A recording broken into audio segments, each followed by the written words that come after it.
Qué bendición, qué privilegio adorar al Señor. Gracias por estar hoy con nosotros. Amada iglesia, Renuevo Justo, amada familia, les amamos, les extrañamos y oramos para que usted y los suyos se encuentren bien. Y a todos los que están conectados con nosotros, a todos los que van a recibir este video a través de un share y que van a ver este culto con nosotros, gracias por compartir con nosotros lo más preciado que usted tiene, una de las cosas más preciadas que usted tiene, que es su tiempo. Esperamos que lo que veas y escuches te bendiga, te fortalezca, te anime, te inspire, te sane, te levante. Eso no lo puede hacer ningún ser humano, eso solamente lo puede hacer el Señor a través del poder de su Espíritu y a través de su poderosa palabra. Y hoy quiero continuar con la línea de pensamiento que llevamos el viernes pasado. Estábamos hablando acerca de los eventos que la Biblia registra después, post-resurrección de Cristo. El viernes estuvimos hablando del encuentro de Jesús resucitado con Tomás, que termina este hombre rindiéndose a los pies de Jesús y diciendo: mi Señor y mi Dios. Eso está relatado en Juan capítulo 20, versos del 24 en adelante. Hoy quiero mirar con ustedes el Evangelio según San Juan a la altura del capítulo 21. Evangelio según San Juan a la altura del capítulo 21. Dice la palabra del Señor, y voy a leer del verso 1 en adelante, en el nombre del Padre, del Hijo y del Espíritu Santo. La Nueva Traducción Viviente dice: más tarde Jesús se apareció nuevamente a los discípulos junto al mar de Galilea. Este es el relato de lo que sucedió. Varios de sus discípulos se encontraban allí: Simón Pedro, Tomás, al que apodaban el gemelo, Natanael de Caná de Galilea, los hijos de Zebedeo y otros dos discípulos. Simón Pedro dijo: me voy a pescar. Nosotros también vamos, dijeron los demás. Así que salieron de la barca, pero no pescaron nada en toda la noche. Al amanecer, Jesús se apareció en la playa, pero los discípulos no podían ver quién era. Les preguntó: amigos, ¿pescaron algo? La Reina Valera dice: hijitos. No, contestaron ellos. Entonces él dijo: echen la red a la derecha de la barca y tendrán pesca. Ellos lo hicieron y no podían sacar la red por la gran cantidad de peces que contenía. Entonces el discípulo a quien Jesús amaba le dijo a Pedro: es el Señor. Cuando Simón Pedro oyó que era el Señor, se puso la túnica porque se la había quitado para trabajar, se tiró al agua y se dirigía hacia la orilla. Los otros se quedaron en la barca y arrastraron la pesada red llena de pescados hasta la orilla, porque estaban solo a unos 90 metros de la playa. Cuando llegaron, encontraron el desayuno preparado para ellos: pescado a la brasa y pan. Traigan algunos de los pescados que acaban de sacar, dijo Jesús. Así que Simón Pedro subió a la barca y arrastró la red hasta la orilla. Había 153 pescados grandes y aún así la red no se había roto. Ahora acérquense y desayunen, dijo Jesús. Ninguno de los discípulos se atrevió a preguntarle quién eres. Todos sabían que era el Señor. Entonces Jesús les sirvió el pan y el pescado. Esa fue la tercera vez que se apareció Jesús a sus discípulos después de haber resucitado de los muertos. Después del desayuno, Jesús le preguntó a Simón Pedro: Simón, hijo de Juan, ¿me amas más que estos? Sí, Señor, contestó Pedro. Tú sabes que te quiero. Entonces alimenta a mis corderos, le dijo Jesús. Jesús repitió la pregunta: Simón, hijo de Juan, ¿me amas? Sí, Señor, dijo Pedro, tú sabes que te quiero. Entonces cuida de mis ovejas, dijo Jesús. Le preguntó por tercera vez: Simón, hijo de Juan, ¿me quieres? A Pedro le dolió que Jesús le dijera la tercera vez: ¿me quieres? Le contestó: Señor, tú lo sabes todo. Tú sabes que yo te quiero. Entonces dijo Jesús: entonces alimenta a mis ovejas. Te digo la verdad, cuando eras joven podías hacer lo que querías, te vestías tú mismo, ibas donde querías ir. Sin embargo, cuando seas viejo, extenderás los brazos y otros te vestirán y te llevarán a donde no quieras ir. Jesús dijo eso para darle a conocer el tipo de muerte con la que Pedro glorificaría a Dios. Entonces Jesús le dijo, sígueme. Gracias, Señor, por tu palabra, bendícela en nuestra vida. Hoy quiero hablarles precisamente de ese tema, esa pregunta hermosa y ese encuentro del cual quiero darte un trasfondo para que puedas entender lo especial que es. ¿Me amas? El Dios que está dispuesto a repetir milagros para llamar la atención, para llamar nuestra atención. Si usted conoce la historia de Pedro, que es el protagonista de este relato, de este encuentro, usted sabe que la relación de Pedro con Jesús empieza a través de su hermano Andrés. Y comienza cuando Jesús lo encuentra por primera vez en un acto de rendición. Acto de rendición, ¿de qué usted se refiere, pastor? Dice la Biblia que cuando Jesús encuentra a Pedro, Pedro está lavando sus redes. Solamente un pescador lava sus redes cuando está dispuesto a irse para su casa, se prepara para ir para su casa. Y dice la Biblia, y dice la historia de ese relato, que Pedro había estado pescando toda la noche y no había pescado nada. O sea que el lavar las redes sin haber pescado nada para un pescador era una admisión de resignación, de derrota, de entrega. Me rindo, no pesqué nada, me voy para mi casa. Y tengo que enfrentar, me imagino yo en la mente de Pedro, tengo que enfrentar la cara de mi esposa, de mi suegra, que sabemos que vivía con ellos. Jesús la sanó de una enfermedad. Los hijos posiblemente de Pedro, que me pregunten, papá, ¿qué vamos a comer hoy o qué vamos a comer la semana que viene? ¿Y cómo te fue el día de hoy? Y yo con mis manos vacías, tener que decirle, no pesqué nada. Usted conoce la historia, y el que no, la Biblia dice que Jesús llega y le dice, ¿por qué no echas la barca un poco más allá dentro en la mar?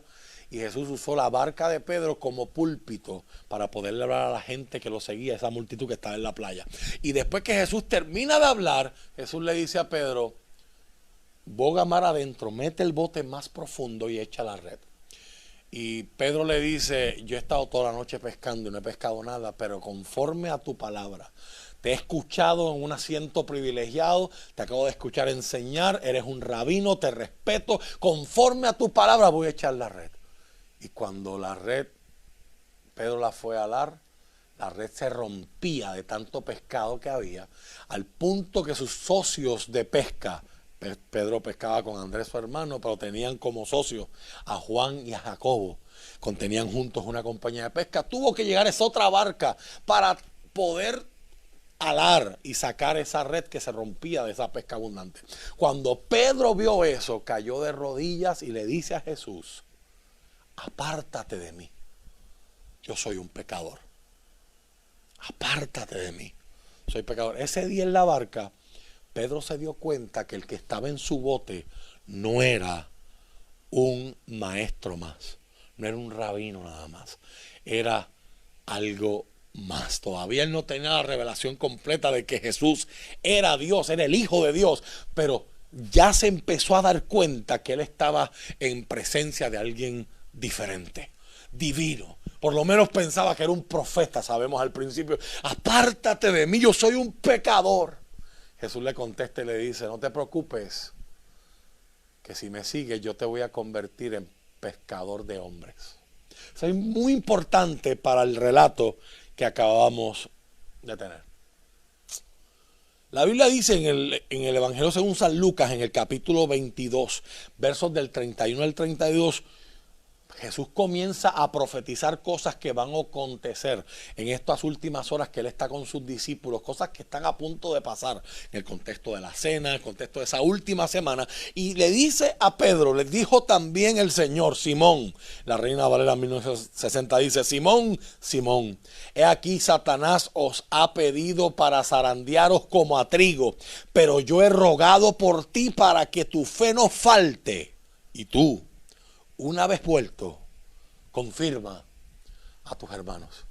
Qué especial esa palabra. Jesús sabía que Pedro se iba a ir.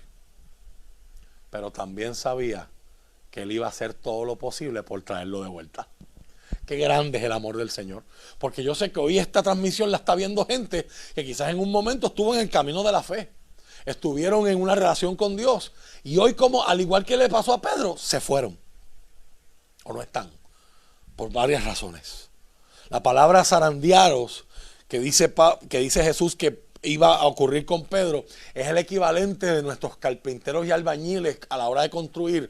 Cuando se van a empañetar nuestras paredes, ellos ciernen, le llaman hoy día en nuestra cultura cernir la arena, ¿verdad? Para purificar esa arena a través de un filtro, pero es un proceso violento donde dos personas están agitando, zarandeando ese filtro que va filtrando la arena.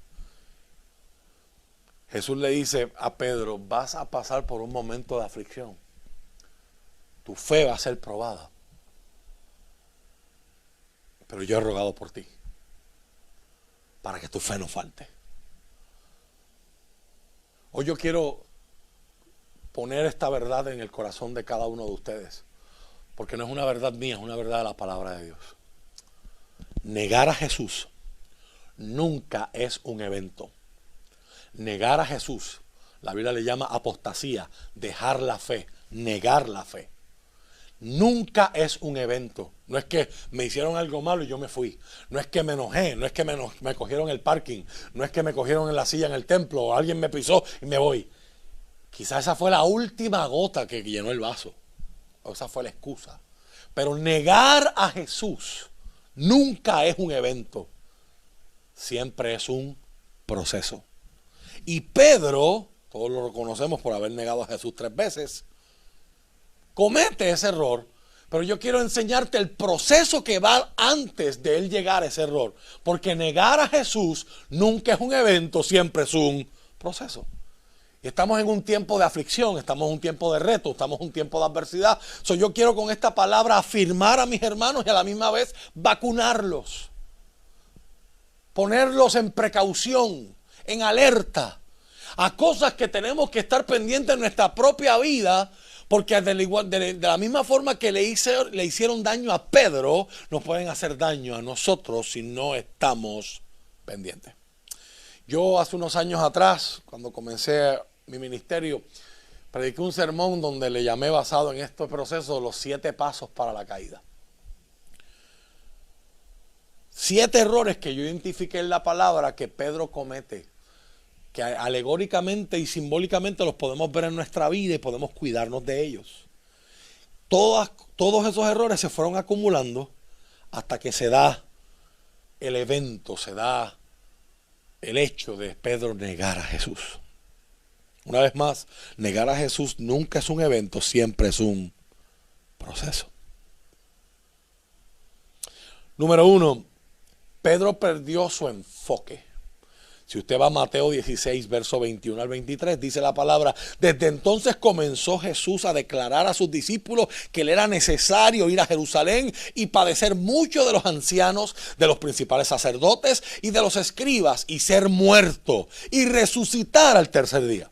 Entonces Pedro, tomándole aparte, comenzó a reconvenirle, dice la Reina Valera. Si usted ve Nueva Versión Internacional, dice comenzó a reprenderlo. O sea que esto no es una conversación amistosa. Pedro se cree con la autoridad de controlar a Cristo por el amor que le tiene y su cercanía, diciendo: Señor, ten compasión de ti, en ninguna manera esto te acontezca. Pero él, volviéndose, dijo a Pedro: quítate delante de mí, Satanás, me eres tropiezo, porque no pones la mira en las cosas de Dios, sino en la de los hombres. Esto es uno de los pasajes más controversiales y curiosos de toda la Biblia. Hay gente que se pregunta si Pedro era el diablo, o el diablo estaba usando a Pedro.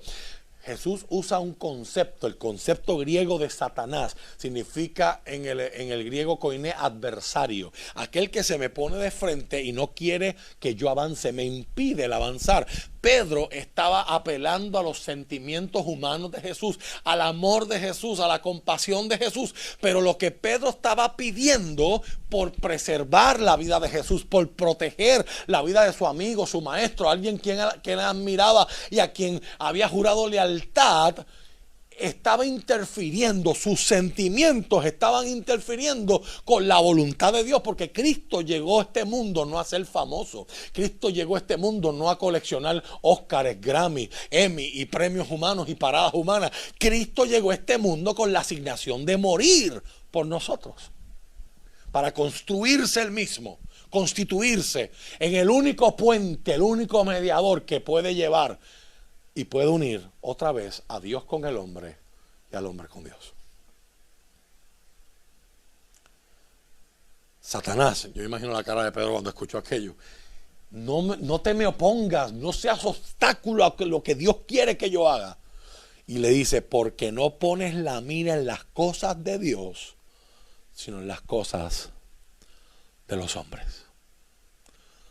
¿Qué reto más grande para todos los que somos creyentes, para todos los que amamos al Señor? Una de las cosas más difíciles que se hacen en la vida cristiana es mantener la atención en el mismo lugar.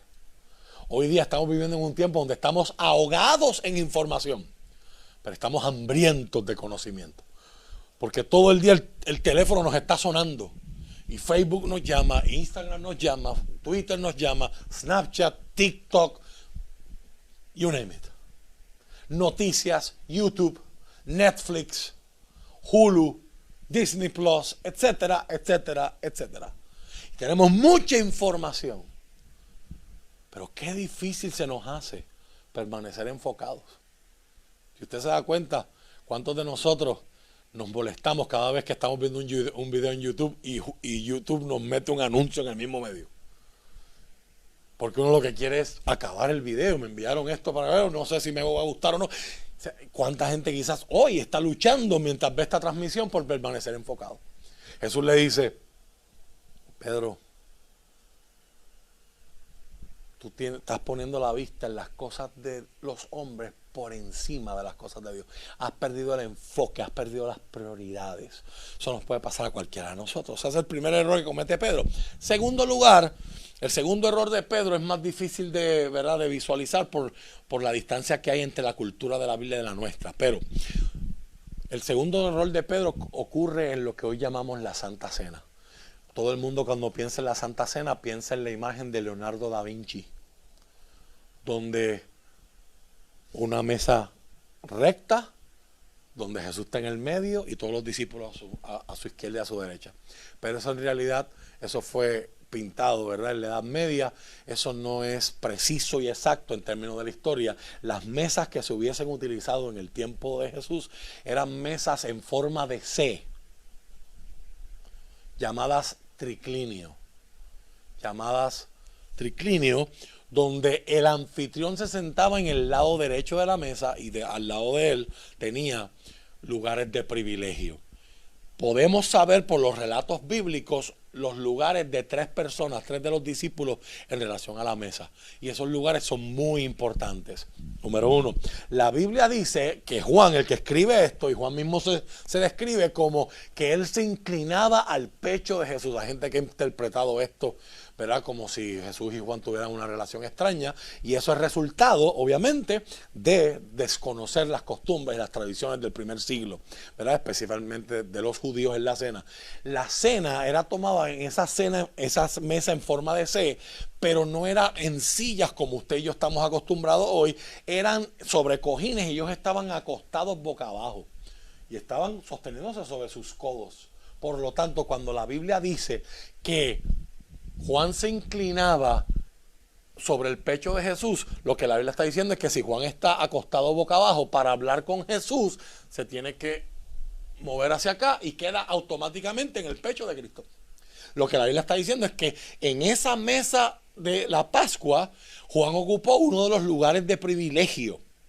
De hecho, había hasta un puesto que le tocaba a Juan como parte de ese lugar de privilegio, pero no me quiero poner muy técnico en esta hora. Era el que organizaba todo, era como si fuera el maestro de ceremonia de Jesús y que organizaba todos los detalles de la cena. Ahora, dice que Jesús está hablando y dice, uno de ustedes me va a entregar, y todos los discípulos se empiezan a preguntar, ¿seré yo? Y la Biblia dice que Pedro le hace señas a Juan para que le pregunte a Jesús quién es.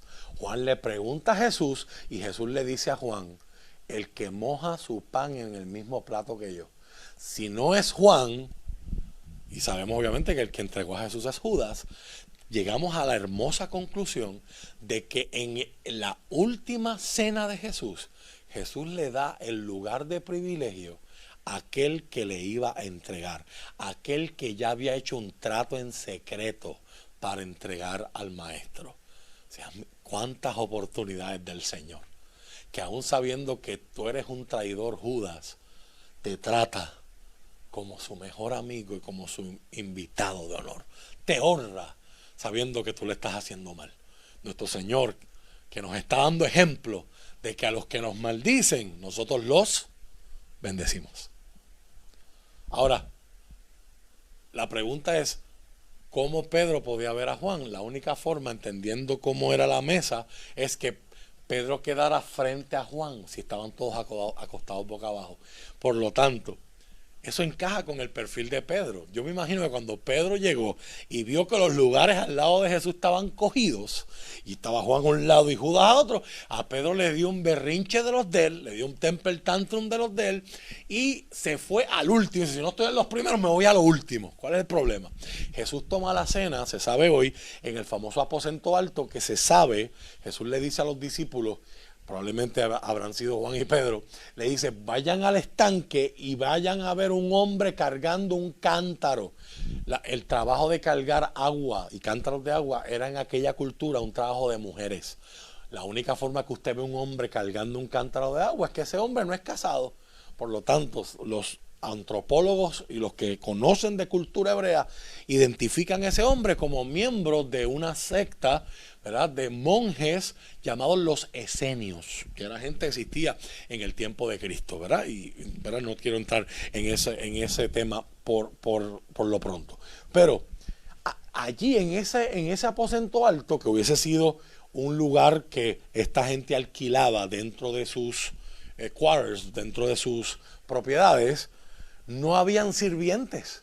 Por lo tanto, la costumbre era que si no había un esclavo, no había sirviente en aquella cultura romana. Si no había alguien que estuviera disponible para lavarle los pies a la gente, se supone que la persona de menor rango le lavara los pies a los demás. Así que tenemos a Pedro que se va al lugar del medio, al último lugar, mejor dicho, cuando él se da cuenta que no lo pusieron en los lugares donde él quería estar. Se fue al último, pero sabemos que Jesús se para después de cenar a lavarle los pies a los discípulos. Por lo tanto, sabemos que Pedro se hizo el del último lugar, pero nunca le lavó los pies a sus hermanos y a sus compañeros. Sabemos que habían peleas internas.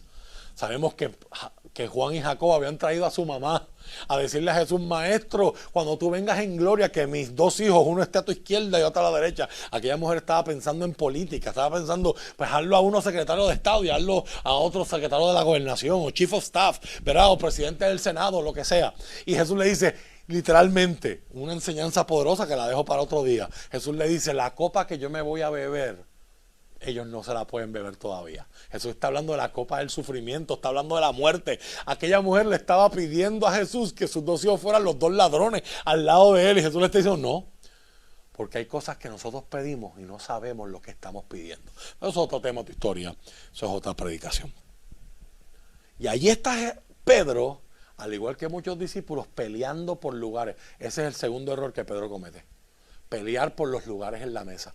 Imagínese el bochorno de Pedro cuando ve que Jesús se levanta y empieza a darle los pies a sus discípulos. Cuando llega donde él, Pedro está, como decimos en Puerto Rico, mordido. Y Pedro dice, a mí no me vas a lavar los pies. En otras palabras, Pedro ya pensaba que él era superior a los demás. Y ese es el tercer error. Pedro pensaba que él era superior a sus compañeros. La idea de ese comentario es, si ellos te dejan que tú te humilles lavándole los pies, allá ellos, yo no. Y Jesús le dice, si no me dejas lavarte los pies, te boto del grupo. No tienes parte ni suerte conmigo. Y Pedro, siendo Pedro, que era auténtico. Pedro cuando estaba enojado, tú te dabas cuenta. Cuando Pedro estaba triste, te dabas cuenta. Pedro hablaba primero y pensaba después. Él era auténtico. Y Jesús lo amaba por su autenticidad. Si hay algo que la iglesia tiene que recuperar, precisamente es eso, autenticidad. Pedro le dice, bueno, pues si es así, pues lávame los pies, pero también lávame la cabeza. Y Jesús le dice, no hace falta lavarte la cabeza, porque ya tú estás limpio por la palabra que has escuchado de mí. Solo te voy a lavar los pies. Salen de ahí, van de camino al huerto del Getsemaní y Jesús sigue actuando como profeta y sigue prediciendo eventos futuros. Dice Marcos capítulo 14, versos del 27 al 30. Entonces Jesús les dijo: todos os escandalizaréis de mí esta noche, porque escrito está, heriré al pastor y las ovejas serán dispersadas. Pero después que haya resucitado, iré de delante de vosotros a Galilea. Entonces Pedro le dijo: aunque todos se escandalicen, yo no. Mire lo que es la altivez humana. Aquí yo no estoy hablando de Pedro, yo no sé si usted se ha dado cuenta que aquí yo no estoy hablando de Pedro por Pedro, yo estoy hablando de Pedro como un espejo en el que todos nosotros queremos y necesitamos mirarnos.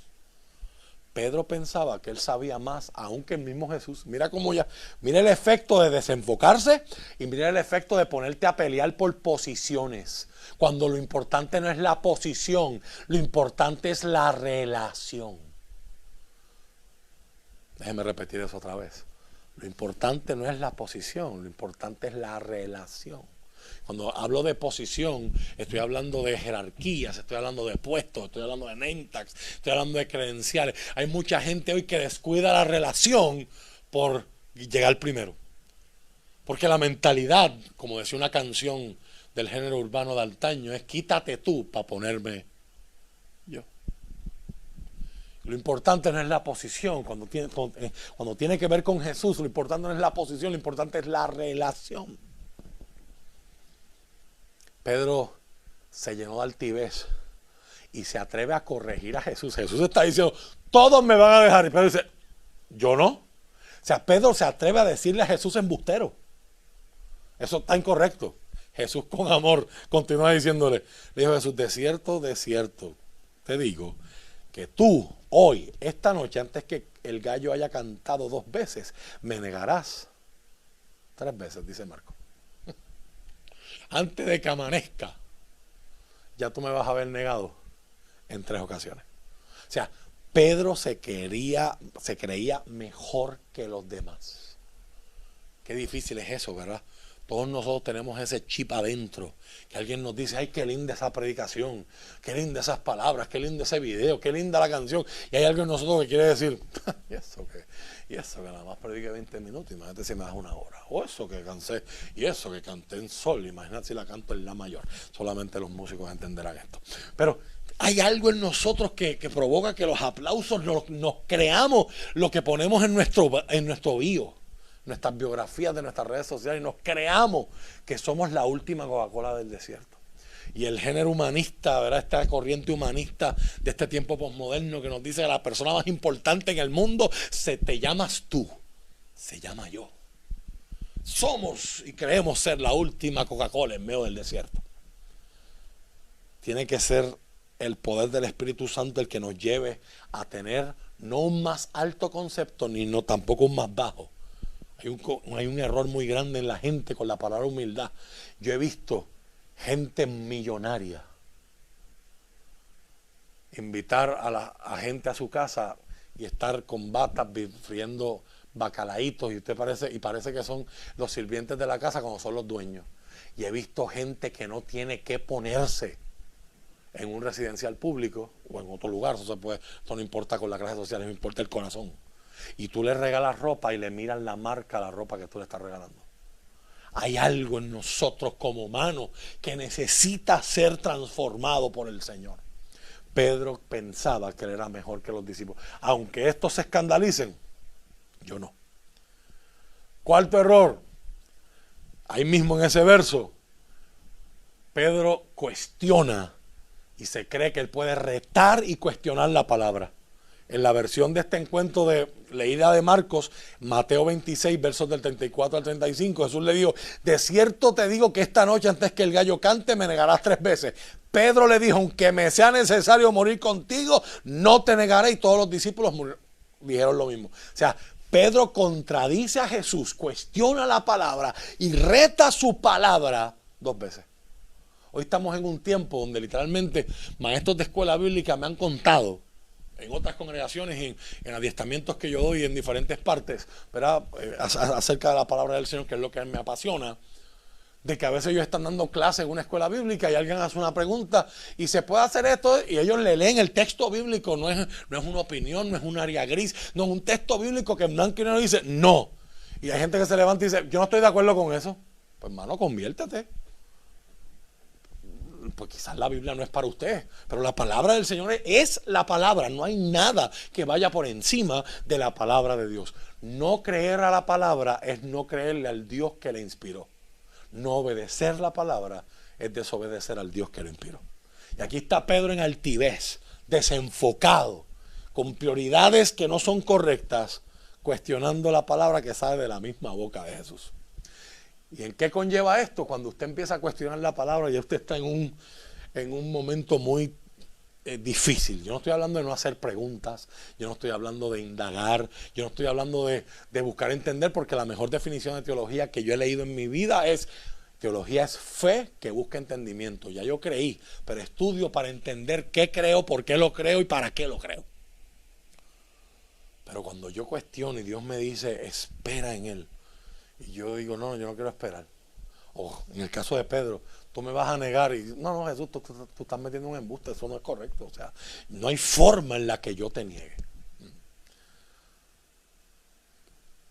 Me parece que fue Albert Einstein el que dijo que los seres humanos somos posibles de hacer o las más viles atrocidades o las más grandes hazañas. Cada cual, dadas las circunstancias correctas, se puede convertir en un asesino. Mira el proceso, errores que llevan a otros errores. Quinto, ya para cerrar, se debilita su compromiso. Dice Lucas 22, verso 54, y prendiéndole, arrestándole, le llevaron y lo condujeron a casa del sumo sacerdote. Dice, y Pedro le seguía de lejos. Aquí voy a hablar de un error simbólico. O sea, estoy hablando de actitudes. Hay gente que sigue a Jesús de cerca.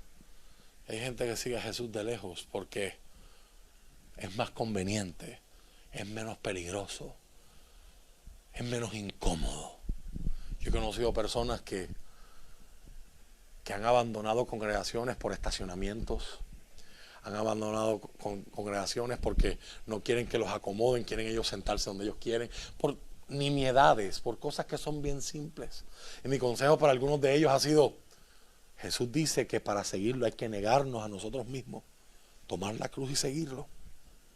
Si no podemos negarnos en algo tan sencillo como un asiento, un estacionamiento, una hora de culto, reglas que todos los lugares las tienen para mantener orden, uniformidad, lograr propósitos, etcétera, ¿cómo nos negaremos en cosas grandes como perdonar a nuestros enemigos, amar a nuestros enemigos, ser luz en medio de las tinieblas? Pedro estaba siguiendo a Jesús de lejos.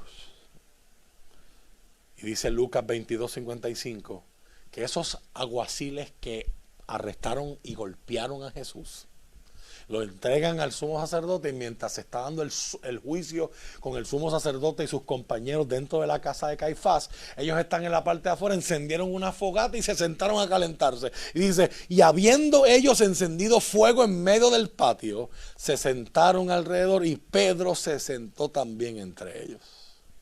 Dice que Juan había entrado, porque parece que Juan tenía conexiones y conocía al sumo sacerdote. Pero Pedro en el patio se sienta con los que acaban de golpear al maestro. Se ha hablado en contextos cristianos a través de la historia que Pedro termina calentándose en un fuego extraño. Pedro termina rodeándose de personas que en vez de sumarle, le restan. La influencia que ejercen los demás sobre nosotros y la que ejercemos nosotros sobre los demás. Jeremías, Dios le dice, conviértanse en ellos a ti, pero tú no te conviertas a ellos. Pedro termina con una crisis de identidad, calentándose en un fuego y en una compañía de gente que no es la mejor que aporta a su vida. Y es en ese contexto que se acerca aquella muchacha y empieza a increparlo. Y empieza a decirle, tú como que eres uno de los que andaba con él, tú pareces de la gente de Galilea. Y empieza Pedro a negar, hasta que la última vez dice la Biblia que maldiciendo, hablando malo, subiendo la voz, dice que no lo conoce. Pedro estaba en el patio, Jesús también en ese juicio. Imagínate cuando la mirada de Jesús y la de Pedro se encontraron, cuando Pedro gritó lo que gritó allí, que no lo conozco. Damos fast forward. Dice Lucas 22:61. Entonces vuelto el Señor miró a Pedro. Y Pedro se acordó de la palabra del Señor que le había dicho: antes que el gallo cante, me negarás 3 veces. Y Pedro entonces comete un error más. Porque su maestro muere. Y él no tiene oportunidad de pedirle perdón. Y él todavía no lo ha entendido, como ninguno de los discípulos lo entendió. A pesar de que Jesús lo habló en blanco y negro, que él iba a resucitar. Así que en Juan 21, verso 3, comenzamos leyendo hoy que Pedro, teniendo en su mente una palabra de que él ya no iba a ser pescador, él iba a ser pescador de hombres. Dios tenía para él una labor evangelística y pastoral. Dios lo había señalado para otro propósito. Él dice, vuelve a pescar. Y Simón Pedro le dijo, voy a pescar. Y ellos le dijeron, vamos nosotros también contigo. Y fueron y entraron en una barca, igual que pasó aquel primer día. Mire el escenario, como si el Señor quisiera recordarle a Pedro, tampoco pescan nada. Y es en ese momento que Jesús repite un milagro que ya había hecho antes, para que aquel que había perdido la esperanza, ese es su último error, y ese es el error más peligroso de todo, por el cual Dios me motivó hoy a hablarte esta palabra. El último error de Pedro es que perdió la esperanza y se volvió atrás. Hoy yo le digo a todos los que me están escuchando, que están en la fe, que si algo tenemos que proteger es nuestra esperanza en Dios. Podemos perder la fuerza, se puede perder el ánimo, se puede perder la alegría, se puede perder la vitalidad. Pero si algo no podemos permitir que se pierda en nuestra vida, es nuestra esperanza. Pedro pierde la esperanza y se vuelve atrás. Quiero hoy hablarle a toda esa gente que quizás también en el pasado perdió la esperanza o está a punto de perderla. Gente que se ha vuelto atrás, gente que puede testificar y decir, yo cantaba en la iglesia, yo testificaba en la iglesia, yo evangelizaba, yo predicaba, yo pastoreaba. ¿Cuánta gente hoy en Puerto Rico me está viendo así? De hecho, Puerto Rico no es un país de inconversos. Las estadísticas dicen que Puerto Rico es el país más evangelizado del mundo. Cada 800 metros usted encuentra un templo, una capilla, una parroquia, una iglesia. Puerto Rico no es un país de inconversos, Puerto Rico es un país de apartados. Hay muchas razones para eso y este no es el momento para discutirlas. Pero a ti, que hoy estás escuchando esto y recuerdas tu niñez en la iglesia, o recuerdas que tu abuelita te llevaba, o recuerdas cuando cantabas, o recuerdas como escuchar a una persona decir, yo extraño tanto predicar. A ti, Jesús, hoy vuelve a repetirte escenarios para que recuerdes que Él sigue siendo el mismo, aunque tú hayas cambiado. La palabra dice que Dios no puede negar quién Él es. Y aunque nosotros seamos infieles, Él permanece fiel, porque Él no puede negarse a sí mismo. O sea, aquí hay un principio poderoso que quiero compartir con ustedes, el segundo de esta mañana del Señor. El primero fue que negar a Jesús nunca es un evento, siempre es un proceso. Y aquí está el segundo. Para Jesús llevarte al lugar donde Él quiere llevarte, primero tiene que encontrarte donde tú estás. Así que estas preguntas que Jesús le hace a Pedro a solas después de invitarlo a él y a sus compañeros a desayunar, se lo lleva a caminar en la playa y le hace 3 preguntas porque Pedro había negado a Jesús 3 veces. Pedro había terminado con la actitud de que él amaba a Jesús más que todos esos. Y entonces ahora se había ido a pescar. Y usted tiene que recordar en Mateo capítulo 16, usted lo puede leer, ¿verdad? Decidí no leerlo en detalle para no alargar el sermón, que Pedro es el que declara cuando Jesús pregunta, ¿quién ustedes dicen que soy yo? Pedro dice, tú eres el Cristo, tú eres el Hijo del Dios viviente. Y en ese momento Jesús le cambia el nombre a Pedro y le dice, y yo te digo, Simón, que tú eres Petros en griego. Significa piedra pequeña. Y sobre esta Petra en griego, cañón, peñón. O sea, Jesús no está diciendo que Él va a construir la iglesia sobre Pedro. Él va a construir la iglesia sobre lo que Pedro acaba de decir. Yo voy a construir, sobre esta Petra yo voy a construir, edificar mi iglesia. O sea, ya Pedro no era Simón, un hombre que algunos dicen que significa paja, algo que se lo lleva el viento, bien inestable, con muy poca firmeza, versus Petros, que es una roca, tiene sustancia, tiene firmeza. Jesús ya no le llama a Pedro, le dice Simón, le llama con el nombre de pila, Simón, hijo de Jonás o hijo de Juan, dice la nueva traducción viviente. Eran nombres sinónimos, al igual que Jesús y Josué en el tiempo bíblico. Simón, hijo de Jonás, tú me amas más que estos. Porque la última vez que hablamos, eso era lo que tú pensabas y decías. Jesús lo está confrontando, pero lo está confrontando en amor. Y aquí las mujeres son las mejores que van a interpretar este texto bíblico. Toda mujer latinoamericana sabe. Imagino ahora mirando a los esposos y mirando a los hijos y mirando para el lado y haciendo que no es lo mismo que alguien te diga te amo que te diga te quiero, ¿sí o no? Jesús dice, Simón, ¿me amas más que estos? Y Pedro contesta, sí, tú sabes que yo te quiero. Sí, Señor, tú sabes que te quiero. Y Jesús dice, dale de comer a mis corderos, a mis ovejas pequeñitas. Vuelve Jesús a preguntar, Simón, hijo de Jonás o hijo de Juan, ¿me amas? Cambió la pregunta, ya no es me amas más que esto, ahora es ¿me amas? Sí, Señor, tú sabes que te quiero. O sea, ese diálogo parece sencillo, pero hay un montón de drama metido en ese diálogo. Pedro está diciendo, yo pensaba que yo estaba aquí, pero yo tengo que confesarte que mis acciones demostraron que yo estoy acá. ¿Y cuál es la respuesta de Jesús? Pues qué bueno que lo confesaste, tienes 6 meses de disciplina, te vamos a dar tantos rosarios de penitencia y vamos a hacer que tú limpies. No, son cosas que hacemos, que hacen los humanos, hacemos los humanos, que hacen las instituciones, ¿verdad? La penitencia, la disciplina tienen su lugar, ¿verdad? Con el objetivo de restaurar, pero eso es otro tema, de otra predicación. Jesús está confrontando a Pedro, está diciendo, ¿tú me amas? Demuéstralo. Cuida de mis ovejas. Lo interesante es la tercera pregunta. Jesús baja al nivel al que Pedro está y le dice, Simón, hijo de Jonás, ¿tú me quieres? Y ahí Pedro se quiebra y dice, no tengo más nada que decir porque si yo te estoy diciendo que yo te quiero, que no estoy al nivel que yo pensaba, no puedo decir que te amo porque mis acciones no han demostrado eso, porque te estoy diciendo que te quiero y ahora tú me estás diciendo que si yo te quiero.